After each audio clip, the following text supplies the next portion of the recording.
আলোচ্য বিষয়, যে আমলে নবীর সঙ্গী হওয়া যায়। কি বললাম বলেন তো? হয়নি, আরো জোরে বলেন। যে আমলে নবী আলাইহিস সালামের সঙ্গী হতে পারবো আমরা, এটা আমাদের দুর্ভাগ্য বা সৌভাগ্য যেটাই হোক, আল্লাহ সুবহানাহু ওয়া তাআলা আমাদের তাকদীরে লিখন। আমরা কেউ খণ্ডন করতে পারবো না, আমরা বাধ্য। আমাদের অনেক ইচ্ছে, অনেক মানুষের বলে যে দেখেন, আল্লাহ নবী আলাইহিস সালাম 1400 বছর পূর্বে তিনি দুনিয়াতে এসেছিলেন, তিনি মানুষের কাছে ইসলামের দাওয়াত দিয়েছেন। আল্লাহ নবীর দাওয়াতে অনেক মানুষ সাড়া দিয়েছে, আবার অনেক মানুষ নবীর বিরুদ্ধে সমালোচনা থেকে শুরু করে অস্ত্র ধারণ করা পর্যন্ত কেউ বাদ দেয় নাই। নবীকে তারাই, তার প্রতিবেশী, তার চাচা থেকে শুরু করে তার নিকটীয় আত্মীয়রাই তাকে মজনুন, পাগল পর্যন্ত বলেছে না? তাকে জাদুকর বলেছে। যখন আল্লাহর নবী কাছে তারাই বলেছে যে তুমি যে নবী, তুমি যে নিজেকে নবী প্রফেট দাবি করছো, রসুল দাবি করছো, তো রসুল যারা হয় আমরা ইতিপূর্বে দেখেছি, নবী মুসা তিনি সমুদ্রকে 2 ভাগ করে দিয়েছে।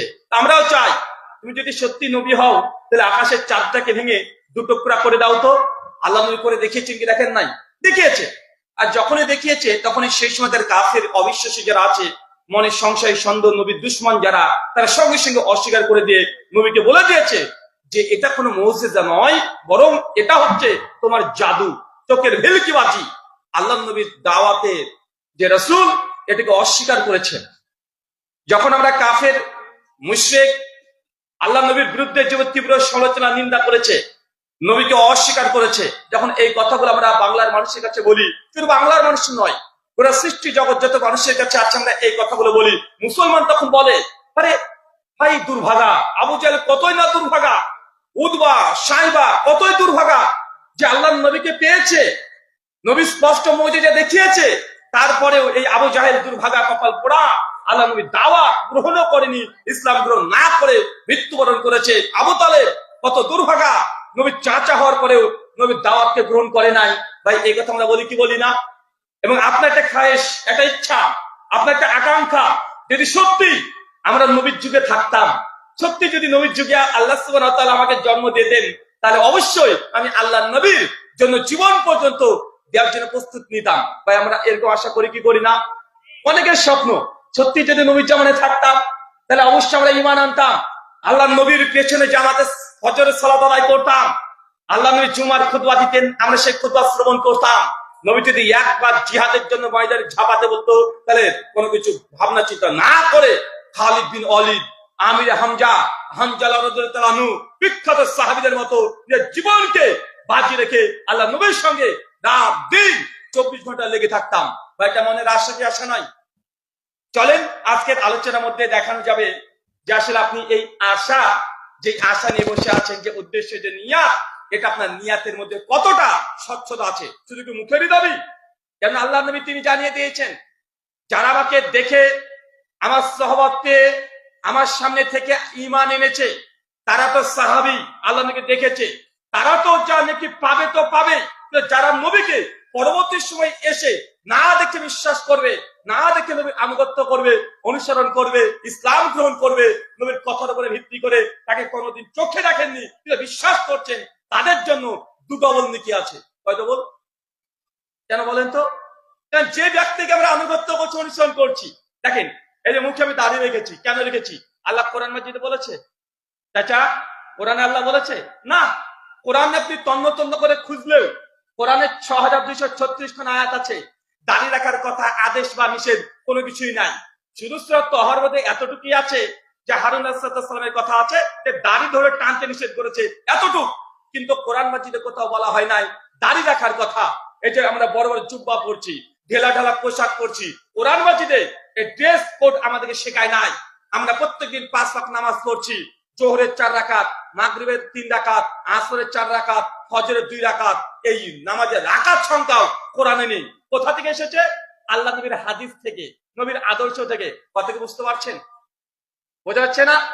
আপনার কাছে এটা বোঝানোর চেষ্টা করব যে আমাদের যে আকাঙ্ক্ষা, যে আল্লাহ নবী যদি আমরা সাহাবী হতে পারতাম, যদি নবীর সঙ্গী হতে পারতাম, যদি নবীকে আমরা একবার 2 চোখ দিয়ে দেখতে পেতাম, তার নবীর প্রতি আমরা ঈমান আনতাম, জীবনে কখনো গুনাহ করতাম না, জীবনে আল্লাহ নবী যা আদেশ করেছে নবীর আদেশকে লঙ্ঘন করতাম না, এটা আপনি বারবার দাবি করেন, শুধু আপনি অজুহাত পেশ করেন যে নবীর জামানায় আমরা তো জন্মগ্রহণ করি নাই, 1400 বছর পর এসেছি, তাই আপনি সেইভাবে ইসলাম থেকে ফলো করতে পারছেন না। তো আল্লাহ নবী জানিয়ে দিয়েছে এমন কিছু ইবাদত আছে, এমন কিছু আমল আছে যে ইবাদত আমল করলে আপনি এই কালে নবীর সঙ্গী হতে পারেন নাই, কিন্তু মৃত্যুর পর যখন আপনি কিয়ামত সংগঠিত হয়ে যাবে, মানুষকে যখন আল্লাহ জান্নাতে প্রবেশ করাবে, জান্নাতে মানুষ যখন যাবে, বিভিন্ন রকমের ক্রাইটেরিয়া জান্নাত আছে। কথা বুঝতে পারলেন? জান্নাত একটা, জান্নাতের দরজা কয়টা? আরো জোরে, কয়টা? 8টা। জাহান্নাম কয়টা? জাহান্নাম কয়টা চাচা? কি যে বলে এক না 7? বাবা জাহান্নামে একটা বলছে গো চাচা, বলছে জাহান্নামে একটা, দেখেছেন? আচ্ছা জাহান্নাম একটা, কিছু মানুষ বলছে, কিছু মানুষ বলছে 7টা। আচ্ছা একের পক্ষে কে কে আছেন হাত তোলেন তো? 1 জন 2 জন 3 জন, আরে কি রে 4 জন। আচ্ছা জাহান্নাম 7টা, সরি 8টা, কে কে আছেন হাত তোলেন তো? দেখেছেন এরা ফাঁকিবাজ, চরম লেভেলে ফাঁকিবাজ এরা। জাহান্নাম কয়টা? 7টা জাহান্নাম, তাই তো? আচ্ছা এই মতের পক্ষে কে কে আছেন একটু হাত তোলেন তো? মাশাআল্লাহ, চমৎকার, আলহামদুলিল্লাহ। বন্ধুরা হাত তুলেছে, পা তুলেনি, হাত নামিয়ে নেন এবার। চাচা জাহান্নাম 7খানা নয় যে আপনার, ও 8টা বলে দিয়েছে, ও বলতে তো 7টা নিতে গিয়েছে, 8টা ঠিক হয়ে যাবে। চাচা জান্নাত কয়টা বলেন তো? জান্নাত একটা। কি বললাম? জান্নাত কয়টা? একটা। জাহান্নাম কয়টা? জাহান্নামে একটা। তবে জাহান্নামের দরজা 7টা। কয়টা? ও 7টা বাব আছে, দরজা আছে, গেট আছে। আর জান্নাতের দরজা কয়টা আছে? 8টা। কিন্তু কিভাবে কিভাবে যে বাঙালি বুঝে নিল জান্নাতের দরজাকে জান্নাত বানিয়ে দিয়েছে। হ্যাঁ, একথা যে আমি তিরমিজির হাদিস দ্বারা প্রমাণিত সত্য কথা, যে জান্নাতের কয়েকশো স্তর আছে। কি আছে? স্তর। মানে যে মানুষ মৃত্যুবরণ করবে, যারা ইমানদার মুমিন, তারা জান্নাতে যাবে। জান্নাতে যাওয়ার পরেও বিভিন্ন লেভেল আছে। কি আছে বলেন তো? বিভিন্ন লেভেল। অনেক মানুষ ধনী আছে, কোটিপতি আছে, কিন্তু সব কোটিপতি কি সমান হয়? ভাগ আছে না নাই? ওর মধ্যেও ভাগ আছে। তো কিছু কিছু জান্নাত আছে, জান্নাতুল ফেরদৌস, একটা জান্নাত, জান্নাতের যে দরজা আছে রাইয়ান, যারা রোজা অতিরিক্ত বেশি বেশি নফল রোজা করে, বিশেষ করে মা বোনেরা বেশি করে, সিয়াম বেশি করে না। দেখেন আপনি পুরুষ মানুষ যতটা না নফল নামাজ, নফল রোজা করেন, তার চেয়ে মেয়েরা বেশি নফল রোজা করে না? করে। তো কিয়ামতের মাঠে আল্লাহ সুবহানাহু ওয়া তাআলা জান্নাতের একটা দরজা আছে রাইয়ান, ওই দরজা দিয়ে আল্লাহ ডাকবেন, যে বেশি সবচেয়ে বেশি রোজা পালন করেছে তাকে ওই দরজা দিয়ে আল্লাহ সবচেয়ে বেশি মানুষকে প্রবেশ করাবেন। যারা দান করেছে, যারা সদকা করেছে, তাদের জন্য স্পেশাল একটা দরজা থাকবে। সবচেয়ে বেশি যারা সেই দিন সদকা দান সাদাকা করেছে, যারা দান সাদকা আল্লাহ কবুল করে নিয়েছে, ওই স্পেশাল গেট দিয়ে আল্লাহ প্রবেশ করাবে। এইভাবে জান্নাতের 8টা দরজা আছে, আর জাহান্নামের 7টা দরজা আছে। তো মানুষ তো জান্নাতে তো সবাই যাবে, মোটামুটি যারা ইমানদার, 5 ওয়াক্ত নামাজ আদায় করে, সুদ ঘুষ জেনা ব্যভিচারের সঙ্গে যুক্ত না, যারা কোনো শিরক বেদাত করেনি, তারা তো জান্নাতে যাবে।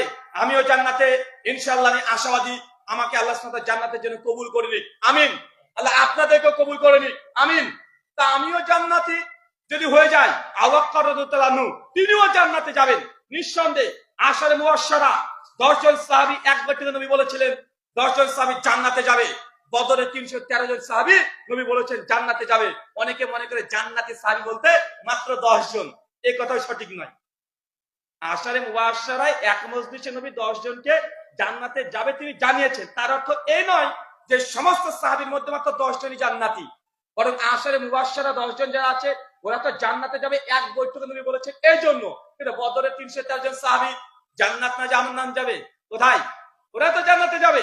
তো এই যে সাহাবীরাও জান্নাতে যাচ্ছে, আবার আমরাও জান্নাতে যাব, তাদের ইমান আর আমাদের ইমান পার্থক্য আছে না নাই?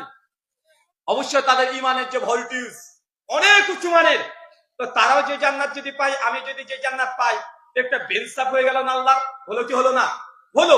তাদের আল্লাহ সুবহানাহু ওয়া তাআলা জান্নাতে বিভিন্ন ক্যাটাগরি রেখে দিয়েছে।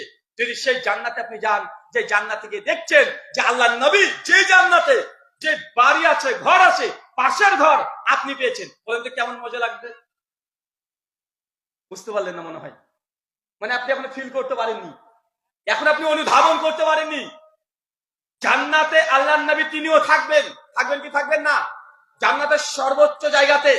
আর আপনিও এমন যদি আমল করেন, কিছু আমল, আমি তো এগুলো বলবোই, তার আগে আপনাকে আপনার ইমানের যে দৃশ্য, কিয়ামতের মাঠে জান্নাতের দৃশ্য, যে আল্লাহর নবীর ঘর মুবারক আছে, তার পাশে যদি ইবাদতের দরুন আল্লাহর রহমত দিয়ে যদি আপনি আল্লাহ নবীর পাশের ঘরটায় যদি আপনার যদি হয়ে যায়, কেমন লাগবে বলেন? ভালো লাগবে না? এখন আমরা বলছি যে ভালো লাগবে, কিন্তু ভালো লাগার জন্য এই দুনিয়াতে অনেক কষ্ট করতে হবে। সাহাবীরা নিজেদের জীবন দিয়ে দিয়েছে। ওদের যুদ্ধ খুলেন, সহিহ বুখারী 3039 নম্বর হাদিস, আল্লাহর নবীকে লক্ষ্য করে 50 জন কাফের একসঙ্গে তীর নিক্ষেপ করছে। কয়জন? কথা বলেন। 50 জন নবীকে মেরে দিবে। তাদের মূল টার্গেট যে কোনো মূল্যে ওহুদের যুদ্ধে আল্লাহর নবীকে হত্যা করতে হবে। কারণ এর আগের যে যুদ্ধ, বদরের যুদ্ধে মুসলমানরা জিতে গেছে আর কাফেররা হেরে গেছে। আবু সুফিয়ান একদম রেডি হয়ে এসেছে। খালিদ বিন ওয়ালিদ সেই সময় কাফের দলনেতা, তিনি নেতৃত্ব দিচ্ছেন যে আল্লাহ নবীকে যে কোনো মুহূর্তে যে কোনো ভাবে তাকে মেরে ফেলতে হবে। আল্লাহ নবীর সঙ্গে মাত্র আছে 9 জন। কয়জন? নবীর আশেপাশে আছে মাত্র 9 জন।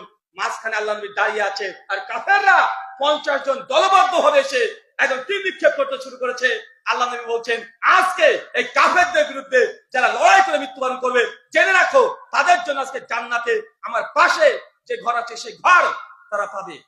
7 জন সাহাবী কথা শুনে দুর্বল গতিতে 50 জন মানুষের ভিড়ের মধ্যে গিয়ে লড়াই করে 7 জন ওখানে মৃত্যুবরণ করেছে, শাহাদাতের পেয়ালা পান করেছে। নবীর এই কথা অনুযায়ী তারা জান্নাত নবীর পাশে ঘরে থাকার জন্য তারা যুদ্ধ করেছে, জিহাদ করে শহীদ হয়ে গেছে।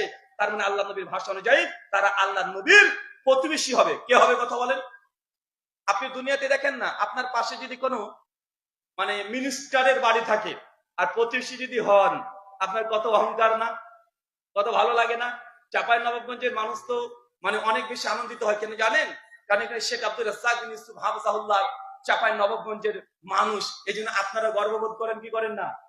তো যদি শেখ আব্দুর রাজ্জাক বিন ইউসুফ আল্লাহ নবীর একজন জাস্ট আল্লাহ নবী সাল্লাল্লাহু আলাইহি ওয়াসাল্লামের আদর্শকে গ্রহণ করেছে, ইসলাম মানে তার কথাগুলো বলে, তার জন্য যদি আপনারা এত যদি গর্ববোধ করেন, যদি আপনি জান্নাতে নবীর প্রতিবেশী হওয়ার সুযোগ পান, তো এটা কত বড়, সেই দিন আপনি বুঝতে পারবেন মর্যাদা কত বড়। তার মানে কি আপনি এখন বুঝতে বলছেন যে রুহুল আমিন ভাই, তার মানে কি আল্লাহ নবীর সঙ্গে যদি পাশে প্রতিবেশী হতে চাই, পাশে যদি ঘর পেতে চাই, তাহলে কি নবীর সঙ্গে যুদ্ধ করতে হবে, নবীর জন্য জীবন দিতে হবে? এখন আপনি বুঝেন, আমি ঘটনা বললাম, কথা বুঝতে পারলেন না মনে হয়। আল্লাহ নবীর সম্মান রক্ষার জন্য, আল্লাহ নবীকে হেফাজত করার জন্য নবী বলেছেন যে আজকে লড়াই করে মৃত্যুবরণ করবে, শহীদ হয়ে যাবে, আমি নবীর সঙ্গে সে জান্নাতে সঙ্গী হবে।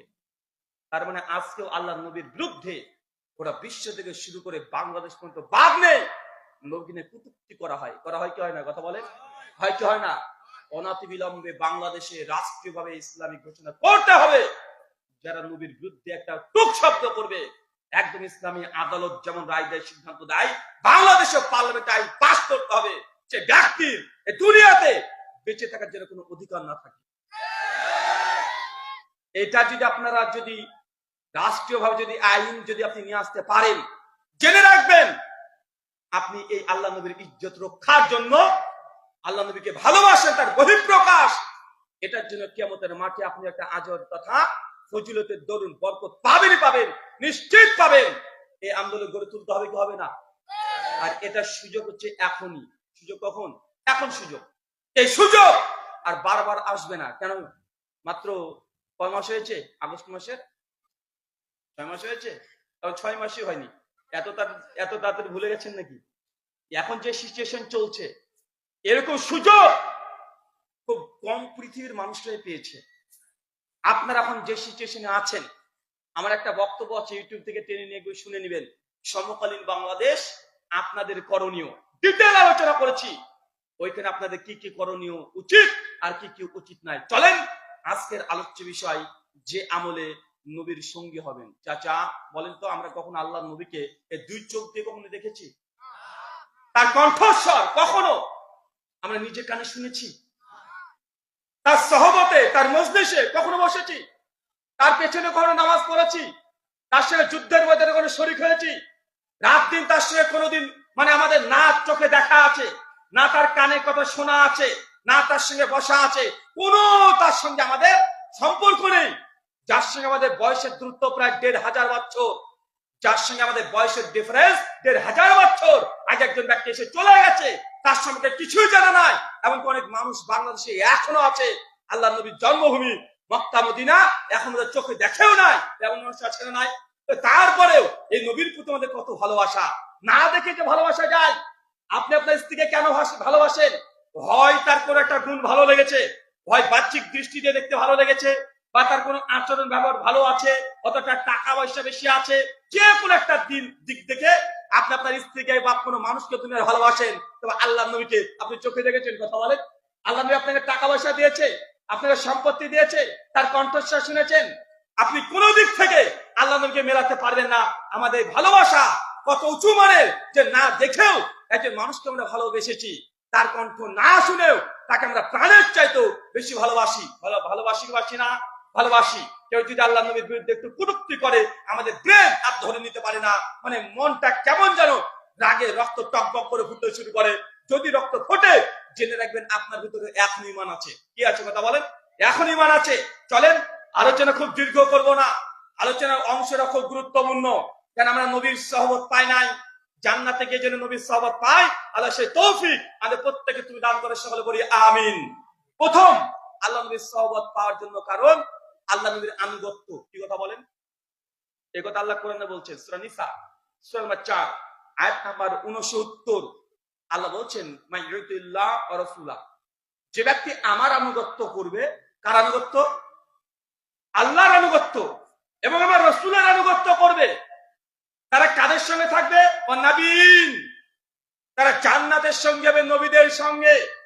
আপনি যদি দুনিয়াতে আল্লাহ নবীর আনুগত্য করেন, যদি নবীর আদর্শকে গ্রহণ করে নেন, আল্লাহ কোরআন মাজিদে জানিয়ে দিচ্ছে, জেনে রাখো, দুনিয়াতে যারা আমার নবীর আনুগত্য করবে, আমার নবীর অনুসরণ করবে, নবীর প্রতি শ্রদ্ধা সহকারে আদর্শকে গ্রহণ করে নেবে, সে ব্যক্তি থাকে নবীন, নবীদের সঙ্গে।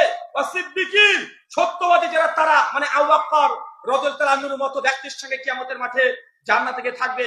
ও সোহাদা, যতগুলো শহীদ আল্লাহ নবীর জন্য জীবন দান করেছে, তাদের আশেপাশে আপনি প্রতিবেশী হওয়ার সুযোগ পাবেন। সিদ্দিকিন, শুহাদা, সালেহিন এবং নেককার পরেজগার ব্যক্তি বুজুর্গদের সঙ্গে আপনি কিয়ামতের মাঠে থাকবেন। আয়াতটা এখন আপনি বুঝতে পারেননি যে দুনিয়াতে নবীর আদর্শকে গ্রহণ করেন। কার আদর্শ? কার আদর্শ? নবীর আদর্শ। নবীর সুন্নাতকে যদি কোন রকমের কথা ছাড়াই আমার নবী করেছে আমি করব, আমার পীর সাহেব করেছে কি করে নাই দেখার দরকার নেই, আমার মাযহাবে আছে কি নাই দেখার দরকার নেই, আমার সমাজে আছে না নাই দেখার দরকার নেই, শুধু মুসলমান বলবে এটা আমার নবী করেছে আমি করব, এমন যদি জজবা থাকে, আল্লাহ কোরআনে জানাচ্ছেন সে ব্যক্তি থাকবে নবীদের প্রতিবেশী হয়ে। নবীর ঘর যদি জান্নাতে এইখানে হয়, আপনি আশেপাশে নবীর প্রতিবেশীর মতো আল্লাহ আপনাকে ঘরটা দিয়ে দিবে। ভাই কত সুন্দর না? কথাটা শুনতে যতটা সুন্দর, আমলটা তো সুন্দর নয়। কত সুন্দর! আপনি এখনো নাভির নিচে হাতটা বুকের উপরে তুলতে পারেন নাই, পেরেছেন? কথা বলেন। এখন আপনার প্রশ্ন আসে, এখনো প্রশ্ন আসে, ভাই তারাবি ৮ টাকা না ২০ টাকা? ৮০ আসে না? ৮০ আসে না? আপনাকে এখনো যদি বলি ২০০০ না ১০০০, আপনি নিজেই স্বীকার করেন, আরে আযান তো আল্লাহ নবী একটা দিয়েছে, আবু বকর তো একটা দিয়েছে, ওমর তো একটা দিয়েছে, কিন্তু আপনি বারবার বলছেন ওসমান বিন আফফান রাদিয়াল্লাহু আনহু তিনি যে ২টা দিয়েছেন। আপনি এখনো বুঝতে পারেননি নবীর সুন্নাত পালন করলে আপনি কিয়ামতের মাঠে নবীর সঙ্গে থাকবেন, নবীর সঙ্গে হবেন, প্রতিবেশী হবেন। আপনি কেন প্রশ্ন করবেন যে ওসমান রাদিয়াল্লাহু আনহু ২টা আযান দিয়েছে, অতএব আমাদের মসজিদে এখনো যাহাই হবে ২টা আযান চলবে? এই কথা বলার উদ্দেশ্য এটা যে নবীর সুন্নাত এখন আপনি মূল্যায়ন করতে পারেননি। এখনো যদি আপনাকে বলা হয়, আপনি এখনো বলেন, আরে রুহুল ভাই আপনারা কি আলোচনা করেন, বুকের উপরে হাত না নামিয়ে নিচে হাত, আরে ভাই হাত ছেড়ে দিয়েও তো নামাজ হয়। কেউ বলছে হুজুর কেউ যদি রফুলের দিন বারবার না করে নামাজ হবে কি হবে না? আমার প্রশ্ন ভাই এই জায়গায় নয়। আমার প্রশ্ন, আল্লাহ যখন অফার দিয়েছে যে আমার নবীর সুন্নাতকে আনুগত্য করবে, অনুসরণ করবে প্রশ্নহীন ভাবে, সে ব্যক্তি নবীর সঙ্গে থাকবে। কেন? তুই নবীর সুন্নাত পালন করেছো, নবীর সঙ্গে থাকবা। তো আল্লাহ নবী যদি অপদান করে, সেই বুখারীর হাদিস দ্বারা প্রমাণিত, তোমার সমাজে যদি না থাকে, আমি কেন করবো না? আমার নেকির দরকার নেই, কিসের নেকির দরকার? আল্লাহ তো জানিয়ে দিয়েছে নবীর আনুগত্য করলে তুই নবীর সঙ্গে থাকবে, এর চাইতে বড় ফজিলত দুনিয়া তার কিছু হতে পারে না। কিছু হতে পারে? কথা বলেন। আর কিছু হতে পারে না। আপনাকে প্রত্যেকটি জায়গাতে দেখাতে পারবো। তাই এই প্রশ্ন নয়। দেখেন সুনান আবু দাউদ খোলেন 755 নম্বর হাদিস। আব্দুল্লাহ ইবনু মাসউদ বিখ্যাত একজন সাহাবী, 32 হিজরিতে জঙ্গে জামালে পরে তিনি শহীদ হয়েছেন। আব্দুল্লাহ ইবনু মাসউদ বলছেন যে আমি একদিন নবীর সঙ্গে নামাজ পড়ছিলাম। নবী যখন নামাজ পড়ছিলেন সেই সময় আমি নবীর বাম পাশে এসে দাঁড়িয়ে গেলাম। কোন পাশে বলেন তো ভাইজান? কোন পাশে? বাম পাশে। আরেকটা রাওয়াত আসছে যে আব্দুল্লাহ ইবনে মাসউদ বলছেন নবী যখন সালাত আদায় করছিলেন আল্লাহ নবীর পাশে গিয়ে আমি সালাতে দাঁড়িয়ে গেলাম। তারপর আমি এই ডান হাতে পরে বাম হাতকে এইভাবে হাত বাঁধলাম। আল্লাহু আকবার। কিসে বলেন তো? ডান হাতের উপরে বাম হাত। চাচা আমরা কোথায় বাঁধি, কিভাবে বাঁধি? বাম হাতে পরে ডান হাত বাঁধি না? ইবনে মাসউদ বিখ্যাত সাহাবী রাসূল, আল্লাহ নবীর সাহাবী, হাদিসে পৃষ্ঠে পৃষ্ঠে যার নাম আছে, ওই ব্যক্তি বলছেন যে আমি ডান হাতের উপরে বাম হাত রেখেছি। কিন্তু হবে কোন হাতে? কোন হাতের উপরে কোন হাত? বাম হাতের উপরে ডান হাত। ইবনে মাসউদ বলছেন নবী নামাজরত অবস্থাতেই আমার হাতটাকে এইভাবে ধরে এবার ঠিক করে দিল। মানে ডান হাতে উপরে বাম হাত ছিল, নবী নামাজরত অবস্থায়, নামাজকে ভঙ্গ করে দিল, ওই অবস্থায় হাত থেকে তুলে ঠিক করে দিল। আমার সাদা মনে সাদা প্রশ্ন আপনাদের কাছে ভাই, যদি হাত বাঁধার নিয়ম যদি ছোটখাটাই হতো তো নামাজের মতো গুরুত্বপূর্ণ ইবাদতে আল্লাহ ডানে বায়ে তিনি তাকাতেন না, এদিক ওদিক তিনি ইশারা করতেন না। তিনি নামাজে সাহাবীকে দেখছেন যে তিনি ডান হাতে করে বাম হাত রেখেছে, এই স্পর্শগত নামাজের ভিতরেও তিনি এই সুন্নাতের বরখিলাফ আমলকে তিনি পছন্দ করে নাই, বরং তিনি বাম হাতে করে ডান হাত করে দিয়েছে। তার মানে নামাজে হাত বাঁধার বিষয়টা মোটেও ছোটখাটো সুন্নাত নয়। ছোটখাটো সুন্নাত হলে আল্লাহ সালাম ফিরাতেন, নামাজ শেষ করতেন, বলতেন কি গো তুমি ডান হাতে করে বাম হাত রাখলে কেন? বলতে কি বলতো না? কথা বলে। অনেক আমলের ক্ষেত্রে নবী এমনটা করেছে, অনেক আমলের ক্ষেত্রে এই ব্যাপারটা করেছে। আল্লাহ নবী সহিহ বুখারীর হাদিস 1213 নম্বর হাদিস, আল্লাহ নবী একদিন নামাজ পড়ছেন। আব্দুল্লাহ ইবনে মাসউদ তিনি কুফাতে ছিলেন, কুফা থেকে তিনি মদিনাতে ঢুকেছেন। ঢোকার পরে তিনি সবাই নামাজ পড়ছেন, এসে সালাম দিচ্ছেন, আসসালামু আলাইকুম ওয়া রাহমাতুল্লাহ, সবার সামনে সালাম দিচ্ছে। সাহাবীরা কোনো কথা বলছেন? কোনো কথা বলেনি, কোনো কথা বলছে না। নামাজ শেষে আল্লাহ নবী তখন বলছেন যে ইবনে মাসউদ, নামাজের মধ্যে কুমিল্লাহি কুনিতিন সূরা বাকারা 238 নম্বর আয়াত অবতীর্ণ হয়ে গেছে, তো নামাজের মধ্যে ধীর স্থিরতা বজায় রাখো। এর উদ্দেশ্যে এই আয়াত দিয়ে বলে দেওয়া হয়েছে যে নামাজে যখন মানুষ থাকবে সেই সময়তে অন্ততপক্ষে সেই সময় তোমরা যখন কিরাত করবে সালাম থেকে তুমি দূরে থাকো, মানে দেয়াটা জরুরি নয়। আর যদি কেউ দিয়ে দেয় তাই তুমি ইশারার মাধ্যমে, এইভাবে ইশারার মধ্যে উত্তর দিতে হবে। কিভাবে? কথা বলেন। ইশারার মাধ্যমে, মানে আপনি নামাজের মধ্যে আছেন, কেউ সে সালাম দিয়ে দিয়েছে, কি উত্তর দিবেন? এক আঙ্গুলকে ইশারা করে দিবেন। তার মানে নামাজের মধ্যে যদি কোনো ত্রুটি বিচ্যুতি হয় আল্লাহ নবী সালাম ফেরানোর পরে তিনি সাহাবীদেরকে কি করতেন? শিখিয়ে দিতেন। এটা হাত বাঁধা বিষয় নবী মেনে নেননি। নামাজের ভেতরে তিনি বাম হাতের উপরে ডান হাতকে, ডান হাতের উপরে বাম হাতকে, বাম হাতের উপরে ডান হাত করে দিয়েছে। বাংলার মানুষকে এই কথা অনেক মানুষের শিক্ষা দিচ্ছে। দেখেন নামাজের ছোটখাটো মাসালা নিয়ে এত দ্বিমত করার কি আছে? তুমি কে? নবীজির সুন্নাতকে ছোটখাটো বলো? নবীর কোন সুন্নাত ছোটখাটো নয়। তাবরানী আসাদ হাদিস নাম্বার 1859 সনদ সহিহ।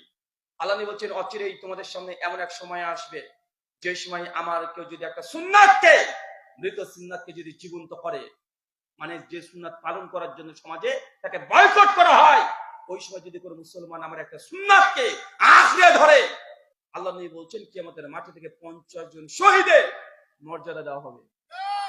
তুমি কিসের নবীর সুন্নাতকে ছোটখাটো বলছো? প্রত্যেক সুন্নাতকে তারা ছোটখাটো বলতে বলতে বলতে বলতে নামাজের মধ্যে সব সুন্নাতই বাতিল হয়ে গেছে। হয়েছে ভাই না? কথা বলে। আরে কোনো বিষয়ে কথা বলতে দেয় না। যদি এখন বলি যে নামাজের মধ্যে জোরে আমিন আল্লাহ নবী বলতে বলেছেন, আল্লাহ নবী বলেছেন, আল্লাহ নবী নিজেই বলেছেন। সহিহ বুখারী 780 নম্বর হাদিস, যখন ইমাম গায়রুল মাগদুবি আলাইহিম ওয়াস-সাল্লিন বলবেন ফাকাল আমিন, তোমরা যখন আমিন বলো। সুনান তিরমিজি 248 নম্বর হাদিস, আল্লাহ নবী বলছেন মাদ্দা বিয়া সাউতাহা, আওয়াজটাকে উঁচু করো, রাফা বিয়া সাউতা, উঁচু করো, টেনে বলো। আরে নবী আদেশ করেছে, তোমার মাঝাবে না থাকলে আমি কি করব? আরে আমি তো নবীর কালেমা পড়েছি। কার কালেমা পড়েছি? মাযহাবের ইমামের। কথা বলে বুঝতে পারলেন না? কার কালেমা পড়েছেন আপনারা? লা ইলাহা ইল্লাল্লাহ। তারপরে কি বলেন? মুহাম্মদুর রাসূলুল্লাহ পড়ছেন। তো কালেমা তো নবীর পড়েছেন, আমল কেন ইমামের হবে? আমল কেন পীর সাহেবের হবে? আপনি তো তার কালেমা পড়েন নাই। তার জন্য কালেমা যার পড়বেন ইবাদত তার হবে। কালেমার তৃতীয় অংশ যা করেছেন, যে ব্যক্তির নামে কালেমা পড়েছেন, আনুগত্য অনুসরণ ইবাদতের ধরন তার মতো হবে।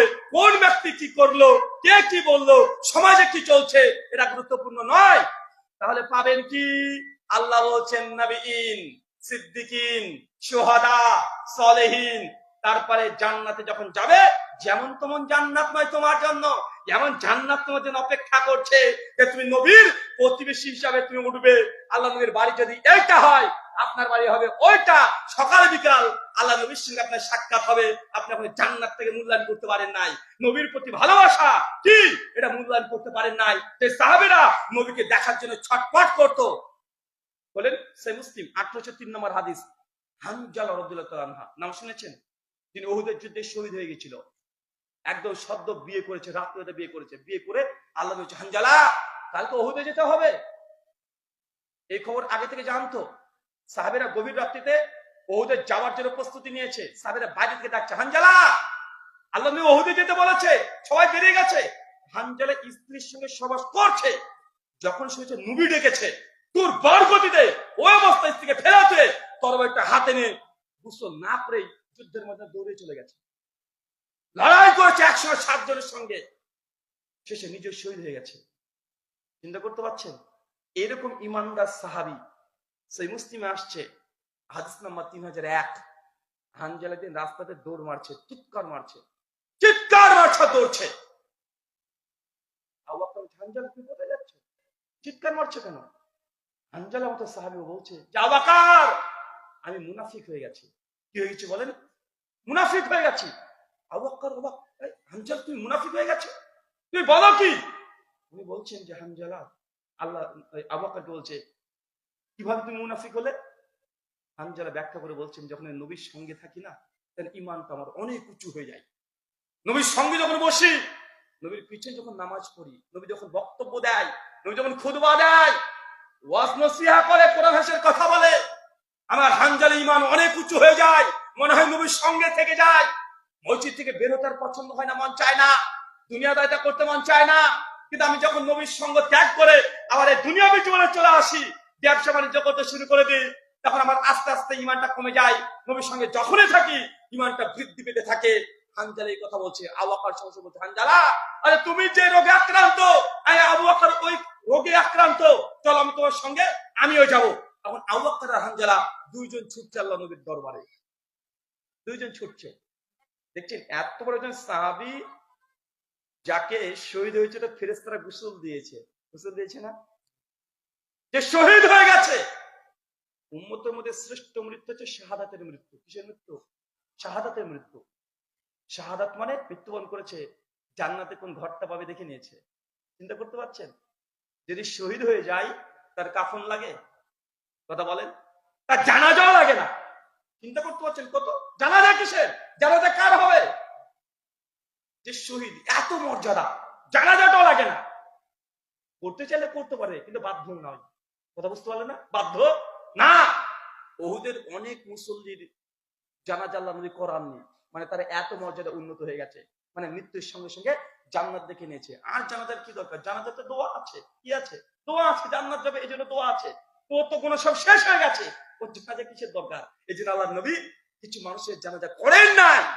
এই যে হানজালা মতো সাহাবী, সে নিজেকে ভয় করছে যে নবীর সঙ্গে যখন থাকি ইমানে টকবক করে, নবীর সোহবত যখন আমি ত্যাগ করে দিই, তখন আর ইমানটা দুর্বল হয়ে যায়। এখানে নবীর প্রতি ভালোবাসা দেখেন। আবু বকর ছুটছে আল্লাহ রাসূলের দরবারে গিয়ে বলছেন, আল্লাহ নবী, হানজালা মুনাফিক হয়ে গেছে। আল্লাহ নবী বসে, কি বলছো আবু বকর? আমার হানজালা মুনাফিক হয়েছে মানে? হানজালা কি হয়েছে তোমার? হানজালা ওই কথা বলছেন, আপনার সঙ্গে যখন বসি ইমান অনেক বেড়ে যায়, চলে আসি ইমানটা কমতে শুরু করে। আল্লাহ নবী বলছে, হানজালা এটাই হচ্ছে ইমান। তুই যখন আমার কাছে আসি ইমান বৃদ্ধি পাচ্ছে আমার সঙ্গে থাকলে। এই যে তোমার এটা কি ইমান? যদি সর্বদা এমন হাই লেভেলের ইমান থাকতো, তাহলে আসমান থেকে ফেরেশতা এসে তোমার বিছানার পাশে এসে তোমার সঙ্গে মুসাফা করতো। তার মানে কি বুঝলেন বলেন তো ভাইজান? নবীর প্রতি ভালোবাসা, নবীর প্রতি ভালোবাসা, তার সহবাত পাওয়ার জন্য সাহাবীরা দিন রাত 24 ঘন্টা আল্লাহ নবীর দরবারে বসে থাকতো। মুসান্নাফ আব্দুর রাজ্জাক হাদিস নাম্বার 2518 সহিহ সনদে আসছে, আবু হুরায়রা রাদিয়াল্লাহু তাআলা আনহু এদের পেটের ব্যথায় ছটফট করছে, ছটফট। সাহাবীরা এসে বলছে যে কি ব্যাপার, আবু বকরের মনে মিগ্রি রোগ হয়েছে। এক একজন বলছে কি ব্যাপার, এর মনে কোনো সমস্যা হয়েছে। কে বলছে না এর মনে কবিরাজাকে চিনিয়ে যেতে হবে, ঝাড়ফুঁক করতে হবে। আর আবু হুরায়রা বলছেন যে সেদিন আমার কিছুই হয়েছিল না, আমার মূলত আমি ক্ষুধা পেয়েছিল। কি পেয়েছিল?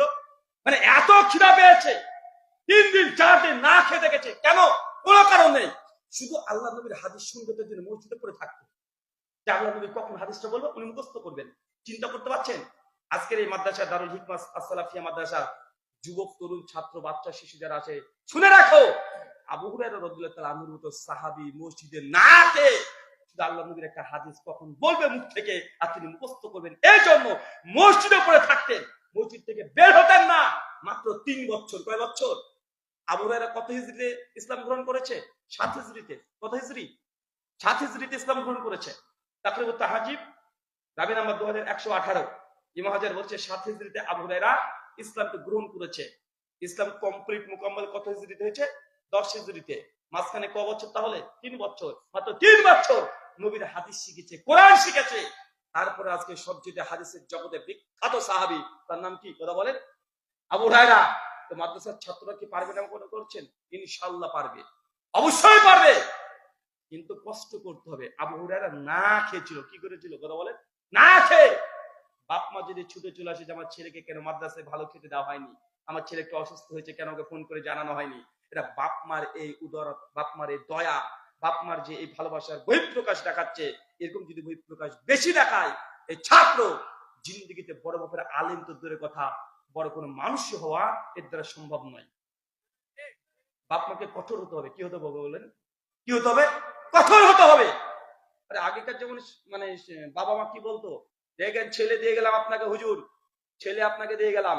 শুধু হুজুরকে নয়, স্কুলে গিয়ে বলতো এই যে ছেলে আপনাকে দিয়ে গেলাম, এর হাড় মাংস, হাড় শুধু আমার, বাকি সব আপনার। মানে কিছু করতে করতে যদি মারা যায়, শুধু আমি মা, আমি বাবা, হাড়টা আমাকে দেন, হাড়। কথা বুঝতে পারলেন মনে হয়। আর এখন আমাদের বাপ মা কি করে, একটু যদি লেগেছে, ও আমার বাবা মেরে ফেলবে, ওই স্কুলে দেবো না, ওইখানে মানে শুনবেই না। আছে না কথা বলেন? মানে হুজুরে কিছু করেওনি, হুজুর দেখাচ্ছে ভুল করে লেগে গেছে, মানে কমচিটা গেছে সরাতে গিয়েছে, আর এখানে একটু লেগে মানে কেটে গেছে। অমনি ছেলের বাপের কাছে ফোন এসেছে, বা সপ্তাহে 1 দিন 2 দিন করে দেখতে আসে, এসে দেখছে, বলছে মা দেখো আমাকে হুজুর মেরেছে। ওরে বাবা, মা তো দেখে শেষ। হুজুরকে গালিগালাজ করে ওই মাদ্রাসা দুমনাম করে দিয়ে বাইরে মানে ওখান দিয়ে বের হচ্ছে, যে জিন্দেগিতে তোর মাদ্রাসা থেকে মানে পাঠাবো না, তোর মাদ্রাসাতে তোর হুজুর সবচেয়ে খারাপ, গালি দিচ্ছে আর আসছে, গালি দিচ্ছে আর আসছে। আচ্ছা না কথা বলে। দেখেন ওই ছেলেটাকে বের করে নিয়ে আসলো না, কিছুদিন পরে টোটো চালাবে। টোটো মানে কি বলেন? অটো, অটো চালাবে এই চাঁপাইনবাবগঞ্জের রেল স্টেশন থেকে। ওই ছেলেটা ওর মা যে ভালোবাসা দেখেছে, ভালোবাসায় মানে এত উঠলে পড়েছে, দুধ যখন উঠলে পড়ে দেখেন না রান্না করার সময় উঠলে পড়ছে, মারে ভালোবাসার উৎপাদনের কারণে ওই ছেলেটা 10 বছর পর দেখবেন ওই টুকটুকি টোটো যা আছে ওই অটো চালিয়ে বেড়াচ্ছে। আছেন না কথা বলেন? এটা আমাদের রিয়েলিটি। ইমাম বুখারী রাহিমাহুল্লাহ, যা সহিহ বুখারী না পড়লে কোন মুসলমান একজন আলেম হতে পারে না। পারি কথা বলেন? পারে।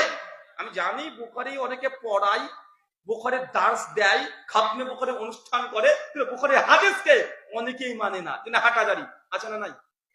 আছে না নাই? কওমি মাদ্রাসাগুলো আছে না নাই? ওরা কি করছে? সে বুখারী পড়াচ্ছে, সে বুখারী পড়ানোর পরে দেখছে বুখারীর মধ্যে জোরে আমিন বলার হাদিস, বুখারীর মধ্যে রাফুল আযান করার হাদিস, বুখারীর মধ্যে আস্তে আমিন এই ইমামের পেছনে সূরা ফাতিহা পড়ার হাদিস, বুখারীর মধ্যে 8 টাকার তারাবির হাদিস, বুখারীর মধ্যে ঈমান বাড়ে কমে এই রিওয়ায়াত অনেকগুলো ইমাম বুখারী নকল করেছে। খবরে ওয়াহিদ হুজ্জাত এই ব্যাপারে ইমাম বুখারী দলিল নিয়ে এসেছে। বুখারী প্রথম থেকে শেষ পর্যন্ত সবই পড়ছে, অথচ মানার সময় তার বুখারীকে মানি না। আচ্ছা না কথা বলেন? বুখারী পড়িয়ে বড় বড় মাদ্রাসা ব্যবসা করছে, করছে না ভাইজান? খতমে বুখারীর অনুষ্ঠান করে বলছে এই যে খতমে বুখারী হলো, 1 বালতি পানি নিয়ে এসেছে, 2-3 বার ফু দিয়েছে, ফু দিয়ে ওই পানিগুলো বোতলগুলো 1000, 2000, 5000 টাকা করে হুজুরা বিক্রিও করছে। বুখারী বরকত দেখেছেন? সমাজে আছে না কথা বলেন? আরে আমার নিজের চোখে দেখা।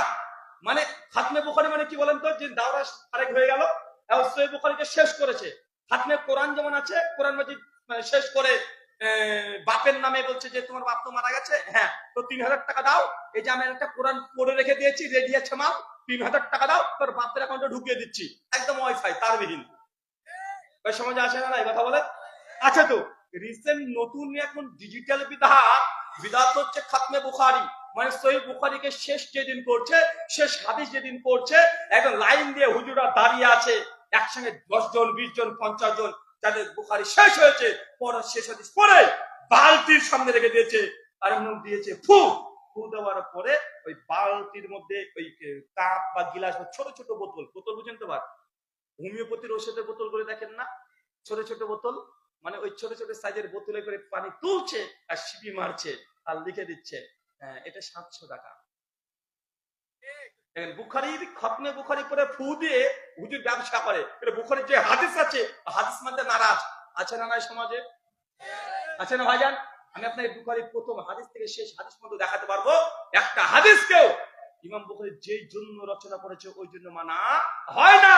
বুখারীর প্রথম হাদিস ইন্নামাল আমালু বিন্নিয়াত, প্রত্যেকটা আমল নির্ভর করে মানুষের নিয়াতের উপরে। এই হাদিসকে সামনে তারা বলে, পড়ায় যে নামাজের সময় কি পড়ে,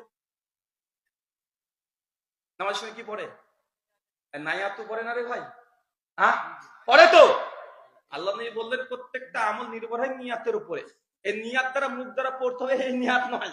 মানে বুখারী এই হাদিস দিয়ে দলিল দিয়ে বেদাতি 4 পৃষ্ঠা 6 পৃষ্ঠা নিয়াত তৈরি করেছে কি করে নাই? করেছে না? করেছে। আমি আপনাকে কষ্ট দিতে চাই নাই।